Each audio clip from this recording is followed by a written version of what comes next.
ايوه يا غريمي، محدش قدك يا عم الحاج. النهارده انت فرحان ده ايه؟ كسبان المصري 1-0.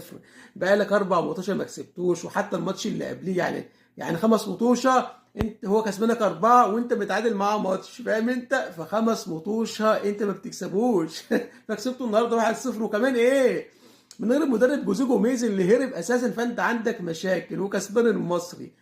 والمدرب يعني المؤقت وبيلعب احسن من جوميز، وتألق زيزو بيرجع لمستواه، وتفكير جديد في الملعب غير جوزيه جوميز. يعني احمد مجدي احسن من جوزيه جوميز بمليون مره، فاهم انت؟ وفرحان يا عم فيا وشمتان في الاهلاويه وشمتان فيا يا عم الحاج، اللي الاهلي امبارح اتغلب امبارح من باتشوكا المكسيكي بضربات الجزاء، ومش هنلاعب ريال مدريد يا عم الحاج. ايوه يا عم، محدش قدك، ماشيه معاك حلاوه، بس ان شاء الله تضربوا الماتش الجاي من سيراميكا كليوباترا ان شاء الله ان شاء الله ان شاء الله، قولوا يا رب يا اهلاويه.